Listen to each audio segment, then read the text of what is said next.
الحمدللہ رب العالمین والصلاة والسلام علی رسولہ الکریم وعلی آلہ واصحابہ اجمعین اما بعد اعوذ باللہ من الشیطان الرجیم بسم اللہ الرحمن الرحیم رب اشرح لی صدری ویسر لی امری واحلل عقدۃ من لسانی یفقہوا قولی۔ انسان اپنی زندگی مختلف قسم کے رویوں کے ساتھ گزارتا ہے۔ ہمارے کچھ ایٹیٹیوڈز ہوتے ہیں، کچھ ہوتے ہیں ہمارے جسے ہم کہتے ہیں بڑا رسپانسبل ایٹیٹیوڈ ہے، بڑی ذمہ داری کے ساتھ کام کرتا ہے۔ کچھ ہوتے ہیں جو بالکل غیر ذمہ دارانہ طریقے سے ہوتا ہے، نان رسپانسبل، ارسپانسبل، یہ بھی ایک ایٹیٹیوڈ ہوتا ہے۔ کچھ لوگ ہر چیز کو بہت سیریس لیتے ہیں، یہ بھی ایک ایٹیٹیوڈ ہے۔ اور کچھ لوگ ہر چیز کو بہت کیجول لیتے ہیں، بہت آسان لیتے ہیں، اور ایک ایٹیٹیوڈ ہے جس کو ہم کہتے ہیں سو واٹ، ہر چیز میں کہنا ہے کہ یار اچھا سو واٹ، اگر نہیں کیا تو کیا فرق پڑتا ہے، یہ بھی ایک ایٹیٹیوڈ ہے۔ اور یہ جو ایٹیٹیوڈ ہوتے ہیں، ہمارے ایٹیٹیوڈ پھر ہماری زندگی کے ہر عمل میں اس کا اثر نظر آتا ہے۔ چاہے ہم دنیا کا کوئی کام کریں، ہم اپنی ایجوکیشن کی بات کریں، اپنی جابس کی بات کریں، اپنے بزنس کی بات کریں، اپنے گھر کی ذمہ داری کی بات کریں، جس کا جو ایٹیٹیوڈ ہوتا ہے اس کا ریفلیکشن، اس کا اثر آپ کو اس کی زندگی میں ہر جگہ پہ نظر آئے گا۔ یہ جو سو واٹ ایٹیٹیوڈ ہے، اس کا نقصان جہاں پہ دنیا کی چیزوں میں ہمارا نقصان ہے کہ آپ اگر بالکل غیر ذمہ دارانہ طریقے سے زندگی گزاریں گے تو اس کا نقصان دنیا میں بھی ہے۔ ایسا انسان جو ہے وہ دنیا میں بھی کوئی بڑا کام نہیں کر سکتا، آگے نہیں بڑھ سکتا۔ اور یہ ایٹیٹیوڈ پھر آپ کو دین کے اندر بھی نظر آئے گا۔ اللہ سبحانہ تعالیٰ ہمارے اندر جو ایٹیٹیوڈ دیکھنا چاہتا ہے، اگر ہم واقعی کامیاب ہونا چاہتے ہیں اور واقعی ہم چاہتے ہیں کہ اللہ تعالیٰ ہم سے راضی ہو جائے، تو وہ اصل میں اس کا جو ایک لب لباب ہے ساری محنت کا، وہ کیا ہے؟ ہمارا رویہ، دین کی طرف ہمارا رویہ، اللہ سبحانہ تعالیٰ کی طرف ہمارا رویہ، ہمارا ایٹیٹیوڈ کیا ہے؟ کیا ہم بالکل یہ کیجول ایٹیٹیوڈ کے ساتھ اللہ کے دی ہوئی زندگی کو گزارنا چاہتے ہیں، یا ہم واقعی بہت سیریس ہوتے ہیں کہ ہم ہر وقت اس چیز کی فکر میں ہوں کہ اللہ سبحانہ تعالیٰ ہم سے کسی بات پہ ناراض نہ ہو جائے؟ یہ بڑا سیریس ایٹیٹیوڈ ہوتا ہے کہ ہم کسی بھی طریقے سے اپنے آپ کو ہر اس عمل سے دور رکھیں جس سے اللہ سبحانہ تعالیٰ ہم سے ناراض ہو سکتا ہے۔ اور اسی چیز کے بارے میں صحابہ کا جو ایٹیٹیوڈ تھا وہ بڑا کلیئر تھا۔ وہ کیا ایٹیٹیوڈ تھا؟ سمعنا واطعنا۔ جو بات وہ سنتے تھے، قرآن کی بات ہوئی، نبی صلی اللہ علیہ وسلم نے ان کو کوئی بات بتائی، تو وہ فوراً کیا کرتے تھے؟ اس پہ عمل کرنے کی کوشش کرتے تھے اور اس کو اپنی زندگی کا حصہ بنا لیتے تھے۔ جہاں پہ اللہ تعالیٰ نے ہمیں بہت سے اعمال کرنے کا حکم دیا ہے، وہاں پہ ایک عمل ہے نماز۔ اور نماز بھی ایسی چیز ہے جس کے بارے میں اکثر لوگ جو ہے وہ مختلف قسم کے رویے رکھتے ہیں۔ ایک تو رویہ وہ ہے جو لوگ واقعی نماز کی اہمیت کو سمجھتے ہیں کہ واقعی یہ ایمان کے بعد جو سب سے اہم چیز ہے وہ ہمارے لیے نماز ہے، اور اس اہمیت کو سمجھتے ہوئے اپنی زندگی میں اپنی نمازوں کی حفاظت بھی کرتے ہیں، اس کی فکر بھی کرتے ہیں، ان کو وقت پہ ادا بھی کرتے ہیں، اور انہیں اس چیز کی فکر ہوتی ہے کہ ہماری کوئی بھی نماز قضا نہیں ہو، ہماری کوئی بھی نماز چھوٹ نہیں جائے، اور نمازوں کے اندر بھی وہ خشوع کا بھی اہتمام کرتے ہیں، اور یہ بھی فکر کرتے ہیں کہ ہماری کوئی نماز ڈیلے نہ ہو جائے۔ تو یہ ایک فکر ہے جن کو نماز کی فکر ہے۔ لیکن نماز کے متعلق ہی ایک رویہ اور ہے، وہ کیا ہے؟ سو واٹ، جو سو واٹ ایٹیٹیوڈ ہے نا، کہ اگر پڑھ لی تو ٹھیک ہے، نہیں پڑھی تو اللہ غفور الرحیم ہے، یہ بھی ایک رویہ ہے۔ اور کچھ لوگ جو ہے اس چیز کو سمجھتے ہیں کہ شاید یہ نماز پڑھنا جو ہے یہ کوئی ایڈیشنل پوائنٹس ہیں، اور کیونکہ کچھ لوگ لا علمی میں کرتے ہیں، کچھ کو تو اس چیز کا علم ہی نہیں ہوتا کہ نماز پڑھنا ہماری زندگی میں کیا فرض ہے۔ 5 وقت کی جو نماز اللہ تعالیٰ نے فرض کی ہے اس کو کسی صورت میں ہم چھوڑ نہیں سکتے۔ آپ نے دیکھا ہوگا کچھ فرینڈ سرکل ہوتا ہے تو دوستوں میں بھی آپ کو نظر آئے گا کہ مختلف قسم کے دوست ہوتے ہیں۔ چونکہ میں خود بھی اس چیز سے گزرا ہوں، ہر انسان گزرتا ہے اپنی لائف میں اس چیز سے۔ تو کچھ ہوتے ہیں جو نماز پڑھنے والے ہوتے ہیں، کچھ ہوتے ہیں جو نماز کبھی پڑھتے ہیں کبھی نہیں پڑھتے، اور کچھ ایسے ہوتے ہیں جو یوں سمجھتے ہیں کہ چلو تم لوگ پڑھ رہے ہو تو تم لوگ کوئی اچھا کام کر رہے ہو، تمہیں ایڈیشنل پوائنٹس مل جائیں گے، لیکن ہمارا کوئی نقصان نہیں ہے۔ ٹھیک ہے، پڑھ لی تو اچھی بات ہے، نہیں پڑھی تو سو واٹ، کوئی فرق نہیں پڑتا۔ تو یہ یاد رکھیں کہ اس چیز کے بارے میں آج بات کریں گے کہ نماز کو چھوڑنا کوئی ہمارے پاس آپشن نہیں ہے۔ سو واٹ ایٹیٹیوڈ جو نماز کے لیے ہے وہ انسان کے لیے ہلاکت کا سبب بن سکتا ہے۔ آپ سوچئے کہ کبھی اپنی زندگی میں سوچا کہ اگر آپ اتنی محنت کریں ایگزامز میں پاس ہونے کے لیے، ٹھیک ہے، کیا آپ کو پتا ہے کہ آپ نے ایک یونیورسٹی میں ایڈمیشن لیا، یونیورسٹی میں ایڈمیشن لینے کا مقصد کیا ہوتا ہے کہ آپ نے ڈگری حاصل کرنی ہے۔ جب آپ نے ڈگری حاصل کرنی ہے تو آپ کو کیا کرنا ہے کہ آپ کو سارے جتنے سیمسٹر ہیں وہ سب سیمسٹرز کلیئر کرنے ہیں. ہر سیمسٹر میں جو سبجیکٹس ہیں وہ کلیئر کرنے ہیں. اب آپ نے 4 سیمسٹر میں اگر آپ کی اس میں تو آپ نے اگر وہ 4 سیمسٹرز میں سے سارے سبجیکٹس کلیئر کر لیے, لیکن کسی ایک سبجیکٹ کے اوپر آپ کہتے ہیں چلو نہیں پڑھتے, تو کیا فرق پڑتا ہے؟ آپ اگر ایک سبجیکٹ جو ہے چھوڑ دیں اور اس میں آپ اپنا یہ رویہ رکھیں سو واٹ, میں نے اتنے سارے تو کر لیے ہیں, اگر ایک نہیں کیا تو کیا فرق پڑتا ہے؟ تو کیا آپ کو ڈگری ملے گی؟ وہ ساری محنت آپ نے جو کی 2-2.5 سال 3 سال کی محنت کی, آپ نے سارے سبجیکٹس کلیئر کیے, لیکن ایک سبجیکٹ آپ نے چھوڑ دیا اور اپنے ایٹیچیوڈ کی وجہ سے چھوڑ دیا کہ ٹھیک ہے میں نے اتنے سارے تو کر لیے ہیں, ایک نہیں کروں گا تو کوئی فرق نہیں پڑتا, تو آپ کو کیا ہوگا؟ ڈگری ملے گی کیا؟ نہیں ملے گی. ایک سبجیکٹ کے بارے میں آپ کا ایٹیچیوڈ کیا تھا؟ So what. تو یہ سو واٹ ایٹیچیوڈ آپ کو دنیا میں بھی نقصان دیتا ہے. اسی طریقے سے آپ نے کہیں پہ جاب کے لیے اپلائی کیا اور آپ کو جاب کے لیے اپلائی کرنے کے لیے ایک اچھی جگہ پہ آپ چاہتے تھے کہ آپ ایک ایسی کمپنی میں جاب کریں جو آپ کی ایک ڈریم جاب تھی. آپ نے اپلائی کیا اور اپلائی کرنے کے بعد آپ کو کنفرمیشن آ گئی, انہوں نے کہا جی ٹھیک ہے آپ سلیکٹ ہو چکے ہیں, لیکن آپ نے اس ڈیٹ کو رپورٹ کرنا ہے, اس ڈیٹ کو جوائن کرنا ہے, اور اگر آپ اس ڈیٹ کو جوائن نہیں کریں گے اور ہمیں کنفرمیشن نہیں بھیجیں گے کہ آپ ہماری آفر کو اور لیٹر کو ایکسیپٹ کرتے ہیں, تو آپ کی یہ آفر جو ہے وہ جاب کینسل ہو جائے گی اور ہم کسی اور کو اس کی جگہ پہ جاب دے دیں گے. آپ نے اتنی محنت کی تھی اور آپ نے صرف ایک لیٹر بھیجنا تھا, آپ کہیں گے ٹھیک ہے اگر میں نہیں بھیجوں گا تو کیا فرق پڑتا ہے, سو واٹ, ایسا کریں گے؟ آپ نہیں کریں گے. آپ کہیں گے میں نے اتنی محنت کی, میری خواہش تھی, اور اب میں جو ہے صرف ایک لیٹر نہ بھیجوں تو یہ تو بڑا نقصان کی بات ہے. تو آپ کیا کریں گے؟ بہت سیریسلی رسپانسبلٹی کے ساتھ اپنا وہ کام کریں گے تاکہ آپ کو وہ چیز حاصل ہو جو آپ حاصل کرنا چاہتے تھے. تو نہ ہی کریں گے تو کیا ہوگا؟ نقصان ہوگا نا, نقصان تو ہے. تو بات مقصد آنے کا کیا ہے کہ ہر چیز کے کرنے کے کچھ فائدے ہوتے ہیں, کچھ نقصانات ہوتے ہیں. اسی طریقے سے اگر ہم نماز پڑھیں گے تو اس کے فائدے ہیں. آج ہم ان فائدوں کی بات نہیں کریں گے, میں آج بات کروں اگر نہیں پڑھیں گے تو نقصان کیا ہے, کیونکہ یہ بہت امپورٹنٹ ہے ہمارے لیے سمجھنا کہ جب تک ہم اس چیز کو سمجھیں گے نہیں کہ ہماری نماز ہمارے لیے کتنی اہم ہے اور اس کے چھوڑنے کے نقصانات کیا ہیں, تب تک ہمارے اندر وہ فیلنگ نہیں ڈیولپ ہوگی.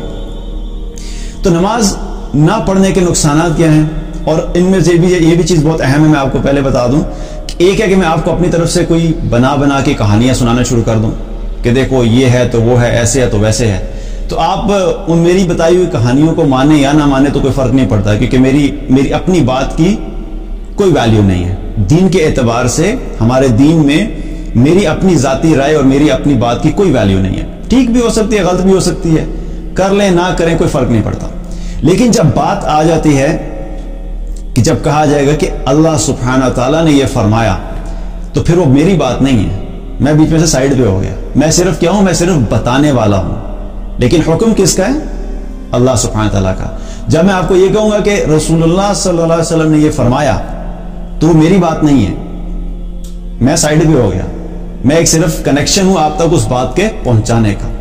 تو بات جب اللہ اور اللہ کے رسول صلی اللہ علیہ وسلم کی طرف سے آئے گی تو اس کو ہم پھر نان سیریسلی نہیں لے سکتے, اور اس میں جو بھی چیز ہمیں اللہ اور اللہ کے رسول صلی اللہ علیہ وسلم نے بتائی اس کے جو فائدے ہیں, ہمارا یقین ہے کہ واقعی اس عمل کے کرنے کے فائدے ہیں, اور اس کو چھوڑنے کے نقصانات جو اللہ اور اللہ کے رسول صلی اللہ علیہ وسلم نے بتائے, ہمارا یقین ہے کہ اس کو چھوڑنے کے نقصانات ہیں. اب نماز اگر نہیں پڑھیں گے تو کیا ہوگا؟ دیکھیے ہم اپنی زندگی کا ایک سفر طے کر رہے ہیں, کچھ حصہ گزر گیا ہے, کچھ حصہ گزر جائے گا. اللہ تعالیٰ ہم سب کو ایمان کے ساتھ رکھے اور خاتمہ بالخیر کرے. اور مرنے کے بعد ایک لمبا سفر شروع ہونے والا ہے. ایک زندگی کا سفر ہے, اور اس کے بعد جب موت آئے گی, موت کے بعد ایک اور سفر شروع ہو جائے گا, اور مختلف قسم کے مراحل ہیں, مختلف قسم کی سٹیجز ہیں. ایک سٹیج ہے قبر کی, ہر انسان نے اس کو بھی دیکھنا ہے, وہاں پہ بھی جانا ہے, وہاں پہ بھی ہم سے کچھ سوال ہوں گے. اچھا, اس کے بعد جب قیامت قائم ہوگی اور سارے لوگ میدان محشر میں پہنچیں گے, تو وہاں پر بھی بہت سی سچویشنز ہیں, وہاں پر بھی بہت سے سچویشن ہوگی جو ہر انسان کو فیس کرنی ہے. اب ایک طریقہ تو یہ ہے کہ ہم اس کو جانیں نہ, ہم اس ساری سچویشن کو یہ سمجھیں کہ اچھا چلو جب آئے گی دیکھی جائے گی, نہ اس کے بارے میں ہم سمجھیں, نہ اس کے بارے میں ہم علم حاصل کریں, نہ ہم اس کے بارے میں تیاری کریں, اور اچانک جب اس سچویشن سامنے آ جائے تو پھر کیا ہوگا؟ پینک ہوگا نا. آپ یہی سوچئے کہ آپ جب کسی ایگزام میں جانے لگتے ہیں, آپ کو پتا ہے کہ آپ کا ایک فائنل ٹیسٹ ہونا ہے ایک دن, تو آپ کے پاس 2 آپشنز ہوتی ہیں, یا تو آپ اس کو کہ یار جب آئے گا دیکھی جائے گی, آپ کوئی تیاری نہیں کریں, اور آپ بیٹھے رہیں, آپ اپنا وقت کھیل کود میں گزار دیں, دنیا کے انجوائمنٹس میں گزار دیں, گیمز میں گزار دیں, دوستوں میں گزار دیں, موویز دیکھنے میں گزار دیں, آپ وقت ضائع کر دیں. اور پھر جب آپ ایگزامینیشن ہال میں بیٹھیں گے اور جب پیپر سامنے آئے گا تو کیا کیفیت ہوگی؟ ایک خوف والی کیفیت ہوگی نا, کہ آپ کے سامنے پیپر اور آپ کو سمجھ ہی نہیں آ رہی, اور سوال ایسے لکھے ہوئے ہیں آپ کے سامنے کہ آپ کو پتہ ہی نہیں لگ رہا ہے اس کا میں جواب کیا دوں گا. اس وقت میں آپ سے سوچیں کہ آپ کی کیا سچویشن ہوگی. دوسری طرف اگر آپ کو پتا تھا کہ آپ نے ایک ایگزامینیشن فائنل ٹیسٹ دینا ہے اور آپ نے پورا سال اس کے لیے پریپیئر کیا, ٹیچر نے جو آپ کو اسائنمنٹ دی تھی آپ نے اسائنمنٹ کی, جو کوئز دیے گئے تھے آپ نے کوئز کے لیے تیاری کی, جو آپ کو بیچ میں منتھلی یا کوارٹرلی بیسس کے اوپر آپ کے جو ایگزامز ہوتے تھے آپ نے ان کو تیار کیا, پھر فائنل ایگزام سے پہلے آپ نے دن رات محنت کر کے اپنے آپ کو پریپیئر کیا اس چیز کے لیے. تو اس وقت جب آپ اچھی تیاری کے ساتھ جب جائیں گے تو آپ کے سامنے جب وہ پیپر آئے گا تو پھر آپ کو کیا ہوگا, آپ کی فیلنگ کیا ہوگی؟ آپ کمفرٹیبل ہوں گے, آپ کو پتا ہوگا اچھا یار چلو مجھے یہ سب چیزیں آتی ہیں. اس وقت آپ کے لیے اس ایگزام کو پاس کرنا کیا ہوگا؟ آسان ہوگا. گارنٹی تو نہیں ہے نا 100%, 100% گارنٹی تو کوئی نہیں ہوتی, لیکن آپ اس ایگزام کو اٹیمپٹ کریں گے تو چانسز آپ کے کیا ہیں؟ آپ کے بڑھ جائیں گے کامیابی کے, کیونکہ آپ نے پہلے سے تیاری کی تھی, آپ کو پتا تھا کہ یہ سوال ہوگا, یہ سوال ہوگا, یہ سوال ہوگا. تو قیامت والے دن بھی مختلف سچویشنز ہوں گی جن کو ہم نے فیس کرنا ہے, اور ہر انسان نے فیس کرنا ہے. ایک ایسی سچویشن ہے جس کا ذکر اللہ تعالیٰ نے سورہ القلم کی آیت نمبر 42 اور 43 میں کیا, اور ان لوگوں کا ذکر کیا ہے کہ جو نماز سے متعلق ہے, جو سجدے سے متعلق ہے, کہ اللہ سبحانہ تعالیٰ قیامت والے دن اپنی تجلی ظاہر کریں گے. یوم یکشف عن ساق, جس دن پنڈلی ظاہر کر دی جائے گی. اب اس کا ایک ترجمہ یہ ہے کہ جس دن پنڈلی کھول دی جائے گی, اور اس کا ایک اور مفہوم یہ بیان کیا کہ اللہ سبحانہ تعالیٰ اپنی تجلی ظاہر کریں گے. اب یہ قیامت کا دن ہے, سب لوگ کھڑے ہیں, ایمان والے بھی کھڑے ہیں, اور ایمان والوں میں اور مسلمان, ایمان والے جب ہم بات کرتے ہیں تو ہم کہتے ہیں مسلمان بھی کھڑے ہیں, اور پھر مسلمانوں میں جو ایک اصلاح کا اسلام اور ایک ہے ایمان والے. مسلمان وہ ہوتا ہے کہ جس نے صرف کلمہ پڑھا ہے, ایمان والا وہ ہوتا ہے کہ جس نے اسلام کے تقاضوں کو پورا کیا, اور اس میں مسلمان بھی ہیں, مومنین بھی ہیں, منافقین بھی ہیں, مشرکین بھی ہیں. اب یہ پورا منظر ایسا ہے کہ سب کھڑے ہیں. یوم یکشف عن ساق وَيُدْعَوْنَ إِلَى السُّجُودِ فَلَا يَسْتَطِعُونَ, جس دن اللہ تعالیٰ اپنے تجلی ظاہر کرے گا اور لوگوں کو حکم دیا جائے گا کہ تم سجدہ کرو, تو کیا ہوگا؟ فَلَا يَسْتَطِعُونَ, کچھ لوگ ایسے ہوں گے جو سجدہ نہیں کر سکیں گے. اب سوچیں کہ جب اللہ تعالیٰ حکم دے گا سجدے میں گر جاؤ, آپ کھڑے ہوئے ہیں اور بہت سے لوگ وہاں کھڑے ہوئے ہیں, اللہ تعالیٰ ہم سب کو ان لوگوں میں شامل کرے کہ ہم لوگ سجدے میں گر جائیں. لیکن میں آپ کو سمجھانے کے لیے بتا رہا ہوں کہ جو لوگ نماز نہیں پڑھتے وہ اپنے آپ کو اس سچویشن میں امیجن کریں کہ جب وہ کھڑے ہوئے ہیں اور اللہ تعالیٰ نے حکم دیا کہ سجدے میں گر جاؤ, تو آپ رائٹ پہ دیکھتے ہیں بندہ سجدے میں گر گیا, آپ نے لیفٹ پہ دیکھا یہ بھی سجدے میں گر گیا, آگے لوگ سجدے میں گرے ہوئے ہیں, پیچھے مڑ کے دیکھا لوگ سجدے میں گرے ہوئے ہیں, ایک آپ سجدہ نہیں کر پا رہے, تو کیا کیفیت ہوگی؟ How would you feel about it? ہوگا نا ایک خوف کی کیفیت. اور یہ نہیں ہے کہ وہ سجدہ کرنا نہیں چاہ رہا ہوگا. اللہ تعالیٰ نے کیا فرمایا؟ یوم یکشف عن ساق وَيُدْعَوْنَ إِلَى السُّجُودِ فَلَا يَسْتَطِعُونَ, کہ یہ لوگ وہ ہیں کہ کچھ لوگ ایسے ہوں گے جو سجدہ کرنا چاہیں گے لیکن وہ سجدہ نہیں کر سکیں گے. اور کیوں سجدہ نہیں کر سکیں گے؟ کیونکہ ایک حدیث میں آتا ہے, اسی سے متعلق ایک حدیث ہے, بخاری و مسلم کی روایت ہے, جس میں نبی صلی اللہ علیہ وسلم نے فرمایا کہ اس کا مفہوم یہ ہے کہ اللہ تعالیٰ قیامت کے دن جب اپنی پنڈلی ظاہر کریں گے اور لوگوں میں کو سجدے کے لیے بلایا جائے گا, تو ایمان والے مرد اور ایمان والی عورتیں فوراً سجدے میں گر جائیں گے. لیکن وہ لوگ جو دنیا میں نمازیں دکھاوے کے لیے پڑھا کرتے تھے, نماز پڑھتے تھے, لیکن جو لوگ نماز دکھاوے کے لیے پڑھتے تھے وہ لوگ اس دن سجدہ کرنا چاہیں گے تو وہ لوگ سجدہ نہیں کر پائیں گے. نماز پڑھتے تھے لیکن لوگوں کو دکھانے کے لیے پڑھتے تھے, اللہ کے لیے نہیں پڑھتے تھے, کیونکہ دنیا میں سجدہ کس کے لیے کیا؟ لوگوں کے لیے کیا, لوگوں کو دکھانے کے لیے. اب وہاں پہ تو لوگ ختم ہو گئے. قیامت والے دن سجدہ کس کو کرنا ہے؟ کس کو حکم ہو رہا ہے؟ اللہ کو سجدہ کرو, کیونکہ دنیا میں اللہ کو سجدہ نہیں کیا. اور قیامت والے دن جب اللہ کو سجدہ کرنا, جب تم نے دنیا میں اللہ کو سجدہ نہیں کیا تو قیامت کے دن بھی وہ لوگ اللہ سبحانہ تعالیٰ کے سامنے سجدہ نہیں کر پائیں گے. اور آپ صلی اللہ علیہ وسلم نے فرمایا کہ ان کی کمر کو تختے کی طرح سخت کر دیا جائے گا, وہ سجدہ کرنا چاہیں گے لیکن وہ سجدہ نہیں کر سکیں گے.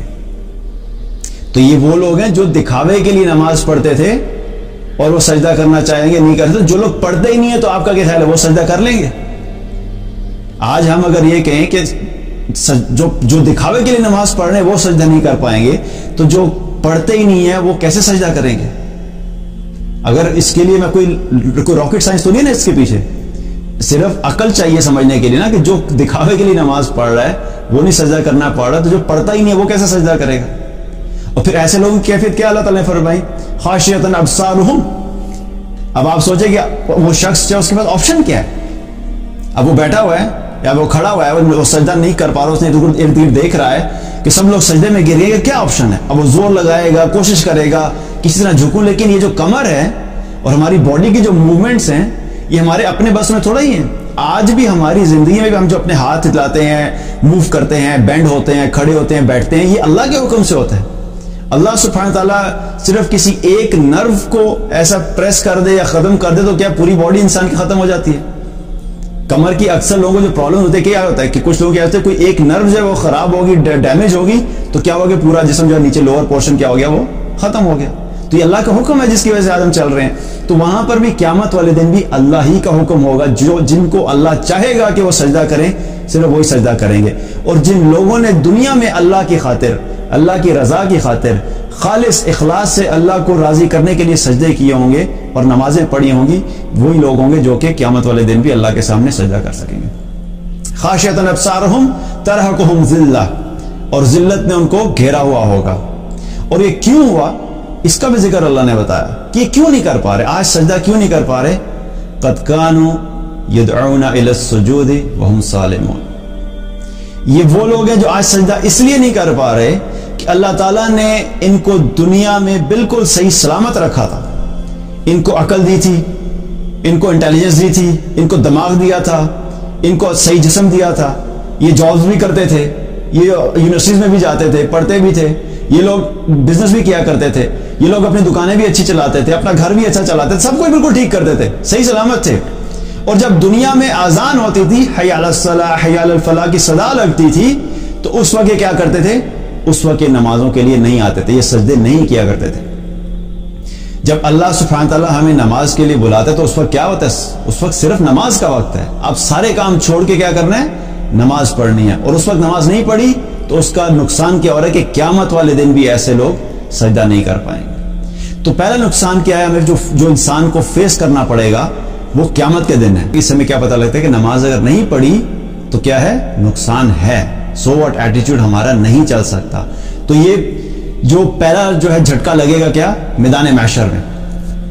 تو یہ پہلی حسرت والی سٹیج تو گزر گئی لوگوں کی. پھر اس کے بعد اللہ تعالیٰ نے قرآن میں سورہ الماعون میں فرمایا فویل للمصلین. دوسری چیز کہ نہ اگر پڑھیں گے تو کیا ہوگا, اللہ تعالیٰ نے فرمایا کہ ہلاکت ہے ایسے نمازیوں کے لیے, فویل للمصلین الذین هم عن صلاتهم ساہون الذین هم یراؤون. دو چیزیں بتائیں. ہلاکت ہے ایسے نمازیوں کے لیے جو اپنی نمازوں سے غافل ہیں, جو غفلت برتتے ہیں, پہلی چیز.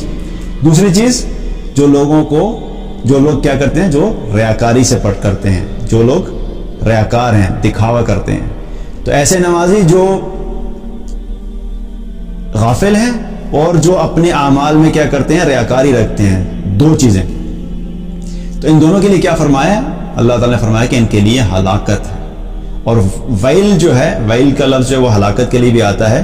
اور ابن کثیر رحمۃ اللہ علیہ نے اس کی تفسیر میں یہ بھی ایک روایت بیان کی ہے کہ ویل جو ہے وہ جہنم میں ایک وادی ہے جس سے جہنم بھی دن میں 400 دفعہ پناہ مانگتی ہے. اور فرمایا کہ اس میں ان لوگوں کو ڈالا جائے گا جو کہ دنیا میں اعمال ریاکاری کی وجہ سے کیا کرتے تھے. نمازیں پڑھتے تھے, دکھاوے کے لیے پڑھتے تھے. حج کرتے تھے, دکھاوے کے لیے کرتے تھے. صدقات کرتے تھے, دکھاوے کے لیے کرتے تھے.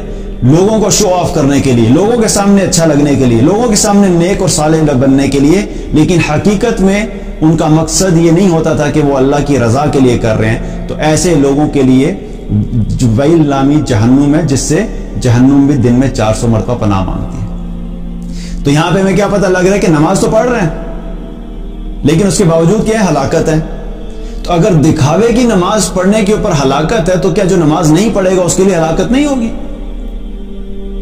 So what do you think ہم سو واٹ کہہ سکتے ہیں؟ مطلب جہنم کوئی چھوٹی بات ہے؟ کوئی شخص اگر جہنم میں چلا جائے، اللہ تعالی ہم سب کی حفاظت فرمائے، اللہم اجرنا من النار، لیکن اگر چلا جائے تو کیا وہ کوئی معمولی بات ہے؟ مطلب جہنم میں جلنا، جسم پورا انسان کا آگ میں جل رہا ہو، یہ کوئی چھوٹی بات ہے؟ تو یہ بھی کیا پتہ لگتا ہے کہ ہم اپنا ایٹیٹیوڈ نماز کے لیے یہ نہیں رکھ سکتے کہ اگر نہیں پڑھی تو کوئی فرق نہیں پڑتا. فرق پڑتا ہے، کیونکہ آخرت میں ہلاکت ہی ہلاکت ہے ایسے شخص کے لیے.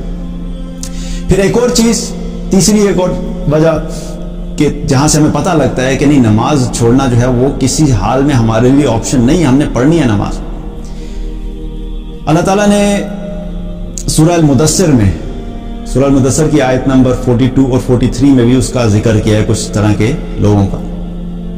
اب جب میدان محشر میں فیصلے ہو جائیں گے، جنت اور جہنم کے فیصلے ہو جائیں گے، جنتی جنت میں چلے جائیں گے، جہنم والے جہنم میں چلے جائیں گے، تو وہاں پہ اللہ سبحانہ تعالیٰ نے ایک نظام ایسا رکھا ہوگا کہ جنت والے جہنمیوں سے بات کر سکیں گے. اب یہ بات آج ہمیں سمجھ نہیں آتی کیسے ایگزیکٹلی ہوگا، اس کو ایگزیکٹلی کیسے ہوگا یہ اللہ ہی بہتر جانتا ہے کہ جنت والے جہنمیوں سے بات کیسے کریں گے. کیونکہ بہت سی ایسی چیزیں ہیں جو آج دنیا میں ہمارے لیے پاسبل نہیں ہیں، لیکن آخرت میں وہ پاسبل ہو جائیں گے. مثال کے طور پہ آج اگر ہم اللہ سبحانہ تعالیٰ کو دیکھنا چاہے تو ہم دیکھ سکتے ہیں، ہم نہیں دیکھ سکتے، لیکن اللہ سبحانہ تعالیٰ آخرت میں جنت میں اپنا دیدار کروائے گا. آج ہمارا جسم، ہماری آنکھیں اس چیز کو سہ نہیں سکتی، لیکن اللہ سبحانہ تعالیٰ جب جنت میں دیدار کروائے گا تو ظاہر ہے اسی حساب سے اللہ سبحانہ تعالیٰ ہمیں طاقت، پاور، اسٹرینتھ اور جو بھی اس چیز کی ریکوائرمنٹس ہے وہ اللہ تعالیٰ دے گا. اب آخرت کی بہت سی ایسی چیزیں جن کے بارے میں ہمیں اس طرح سے ڈیٹیل میں جاننے کی ضرورت نہیں ہے کہ ایگزیکٹلی کیسے ہوگا. کیا جنتی جو ہیں وہ جہنم والوں کے پاس جا کے بات کریں گے؟ کیا وہ کیا ہے کوئی بیچ میں کوئی ٹرانسپیرنٹ چیز ہوگی؟ واللہ عالم، اللہ بہتر جانتا ہے، لیکن ایسا ہوگا کہ جنتی جو ہے وہ جہنم والوں سے بات کریں گے. تو سورہ المدثر کی آیت نمبر 42-43 میں بھی اللہ تعالیٰ نے ایسے لوگوں کا ذکر کیا ہے کہ جو لوگ جنت میں چلے جائیں گے پھر وہ جہنم والوں سے بات کریں گے، اور جنت والے جہنم والوں سے پوچھیں گے ما سلککم فی سقر. جنت والے جہنم والوں سے پوچھیں گے کہ تم لوگ جہنم میں کیوں پہنچے؟ تم نے کیا کیا تھا جو تم جہنم میں پہنچے؟ کیا ایسی چیزیں جو تمہیں جہنم میں لے کے آ گئی؟ تو وہ یہ جواب نہیں دیں گے کہ ہم لوگ جاب اپنی ٹھیک طریقے سے نہیں کرتے تھے، کیونکہ ہمارا ایک یہ کانسیپٹ ہے، یہاں پہ پہلے بات کر لیتا ہوں تاکہ وہ کلیئر ہو جائے. ہمارا ایک یہ کانسیپٹ ہے، خاص طور پہ ایک لبرل طبقے کے اندر یہ کانسیپٹ ہے کہ نماز پڑھنا کوئی اتنی امپورٹنٹ چیز نہیں ہے. اصل چیز کیا ہے کہ لوگوں کے ساتھ تمہارا اخلاق اچھا ہونا چاہیے، لوگوں کے ساتھ معاملات اچھے ہونے چاہیے، غرباء کی خدمت کرو، مساکین کی خدمت کرو، لوگوں کے لیے جاب اپرچونٹیز کریٹ کرو، ان کو کوئی چھوٹا موٹا کام شروع کرا کے دے دو، یتیموں کی مدد کرو. یہ کام ہے. نماز کوئی ٹھیک ہے پڑھ لو گے تو اچھی بات ہے، لیکن اصل چیز یہ چیز ہے. یہ کام بھی ہمارے لیے ضروری ہے. یا یہ کہا جاتا ہے کہ حقوق اللہ معاف کر دے گا، حقوق العباد جو ہے وہ معاف نہیں کرے گا. تو یاد رکھیں کہ یہ چیز امپورٹنٹ ہے کہ واقعی حقوق العباد بھی ہم نے پورے کرنے ہیں، لیکن اس کا مطلب قطعاً یہ نہیں ہے کہ ہم نے حقوق اللہ جو ہے اپنی طرف سے خود ہی ویو آف کر دیا اپنی مرضی سے. یہ خود ہی ہم نے فیصلہ کر لیا کہ حقوق اللہ معاف کر دے گا. نماز پڑھنا کیا ہے؟ آپ لوگوں سے پوچھتا ہوں، نماز پڑھنا کیا ہے؟ حقوق اللہ ہے کہ حقوق العباد ہے؟ زیان، نماز پڑھنا حقوق اللہ ہے کہ حقوق العباد؟ اللہ کے حقوق ہیں، رائٹ؟ حقوق اللہ ہے نا. ہم جب کہتے ہیں اللہ حقوق اللہ معاف کر دے گا تو اس کا مطلب کیا ہے کہ نماز اللہ معاف کر دے گا. تو جو چیز اللہ معاف کر دے گا یا اللہ نے معاف کر دی اس کی وجہ سے تو پھر کوئی انسان جہنم میں نہیں جا سکتا ہے نا. جو چیز معاف ہوگی تو اس کی وجہ سے جہنم میں نہیں جا سکتا. اب یہ جو جنت والے جہنم والوں سے پوچھیں گے ما سلککم فی سقر، تم لوگ کیوں پہنچے جہنم میں، تو وہ یہ جواب نہیں دیں گے کہ ہم نے حقوق العباد پورے نہیں کرتے تھے، ہم اپنے والدین کے حقوق پورے نہیں کرتے تھے، ہم جو وہ غریبوں کی مدد نہیں کرتے تھے. آگے آئے گا، لیکن یہ پہلے سوال، اس پہلا جواب یہ نہیں ہے. کیا نہیں کرتے تھے؟ ہم اپنے جاب کے ساتھ ایمانداری سے کام نہیں کرتے تھے، یا ہم لوگوں نے ایمانداری سے اور دیانتداری سے اور ہمارا اخلاق اچھا نہیں تھا. یہ جواب نہیں دیں گے. ما سلککم فی سقر قالوا لم نک من المصلین. وہ جواب دیں گے کہ ہم لوگ نماز نہیں پڑھا کرتے تھے. یہ کون کہہ رہا ہے؟ جو جہنم میں ہے. اور وجہ کیا بتا رہا ہے؟ نماز نہیں پڑھا کرتے تھے. اور یہ بات ہمیں کہاں سے پہنچ رہی ہے؟ قرآن سے پہنچ رہی ہے. بتانے والا کون ہے؟ اللہ سبحانہ تعالیٰ بتا رہے ہیں کہ قیامت کہ آخرت میں جو لوگ جہنم میں ہوں گے وہ پہلی وجہ کیا بتا رہے ہیں؟ پہلی وجہ بیان یہ کر رہے ہیں کہ ہم نماز نہیں پڑھا کرتے تھے. تو آپ سوچیں کہ اگر ہم نماز نہیں پڑھیں گے تو کیا سو واٹ ایٹیٹیوڈ چلے گا؟ اس کا نقصان کیا ہے؟ جہنم. الٹیمیٹلی اینڈ اپ کہاں پہ ہو رہا ہے؟ وہ جہنم میں ہو رہا ہے. بعد میں یہ بھی بتا رہے ہیں، اس نے اور بھی آگے بھی وجہ بیان کی اللہ تعالیٰ نے، کہ اور بھی کیا کرتے تھے کہ مساکین کو کھانا نہیں کھلایا کرتے تھے. لیکن وہ کیا ہے؟ وہ بعد میں ہے. پہلی وجہ کیا ہے؟ نماز نہ پڑھنا اس کو جہنم میں لے کے چلے گی. تو نماز کیا ہے کہ نماز چھوڑنا ہمارے لیے کوئی آپشن نہیں ہے اس چیز کی. تو یہ چیز ہم نے کیا کرنا اپنی زندگی میں کہ ہم نماز کے متعلق کیجول ایٹیٹیوڈ نہیں رکھ سکتے. ہم نے نماز کے لیے بہت سیریس ہونا ہے.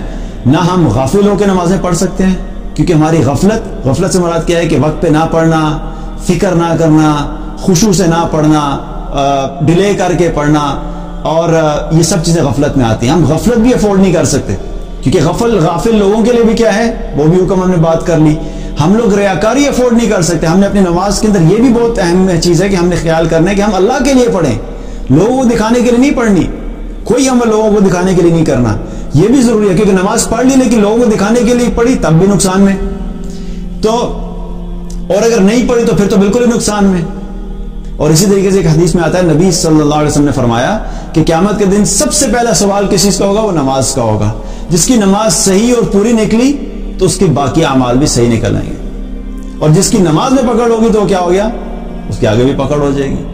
ہم کہتے ہیں نا first impression is the last impression. ہمارا پہلا امپریشن اللہ سبحانہ تعالیٰ کے سامنے قیامت والے دن کیا ہوگا؟ وہ نماز کی وجہ سے بنے گا. اور ہمارا پہلا امپریشن ہی اگر نہ صحیح بنا تو پھر ہم آگے کیا کریں گے؟ اور نماز اس لیے بھی باقی اعمال ٹھیک نکلیں گے کیونکہ نماز پڑھنے کا جو انسان عادی ہوتا ہے، نماز انسان کو اللہ کی اطاعت سکھاتی ہے کہ آپ نے 5 دفعہ اللہ کی اطاعت کے لیے جب نماز کے لیے جاتے ہیں، اور جو انسان اپنی نماز کو صحیح طریقے سے پڑھے گا، خشوع کے ساتھ پڑھے گا، نماز کے مقصد کو سمجھ کے پڑھے گا، تو اس کی وجہ سے اس کی باقی زندگی کے اعمال میں بھی درستگی آنا شروع ہو جائے گی، کیونکہ وہ اس کے اندر یہ فیلنگ ہوگی کہ میں نے اپنے اللہ کو ناراض نہیں کرنا. اسی لیے نماز صرف پڑھنا امپورٹنٹ نہیں ہے، بلکہ اس نماز کو کے مقصد کو سمجھ کے پڑھنا امپورٹنٹ ہے، کیونکہ اس کے ذریعے سے ہماری پوری زندگی کے اندر اس کا اثر آتا ہے. تو نماز نہ پڑھنا ہمارے لیے کوئی آپشن نہیں ہے. فرض نماز ہم نے ہر حال میں پڑھنی ہے، نو میٹر واٹ ہیپنس. آپ بیمار ہیں تب بھی پڑھنی ہے، سفر میں ہیں تب بھی پڑھنی ہے، جنگ کی حالت ہے تب بھی پڑھنی ہے، گھر میں کوئی بھی مہمان آئے ہوئے ہیں تب بھی پڑھنی ہے. ایون آپ کے پیرنٹس اگر آپ کو کہتے ہیں کسی وجہ سے کہ آپ نماز نہیں پڑھیں، تو اس صورت میں پیرنٹس کی بات کو ماننا بھی ہمارے لیے فرض نہیں ہوتا، کیونکہ اللہ کی اطاعت سے روکنے میں کسی کی بات نہیں مانی جائے گی. اگر کوئی بھی شخص اللہ کی اطاعت سے روکے، چاہے والدین ہی کیوں نہ ہو، تو ان کی بھی بات نہیں مانی جائے گی. حالانکہ والدین کے لیے کیا حکم ہے کہ ان کو اف تک نہیں کہو. لیکن جب اللہ کی اطاعت کا معاملہ ہے تو اس میں والدین کی بھی اطاعت جو ہے وہ اللہ کی معاصی کے لیے، اللہ کی نافرمانی کے لیے والدین کی اطاعت نہیں کی جائے گی. تو اس لیے نماز ہم نے کیا کرنا ہے؟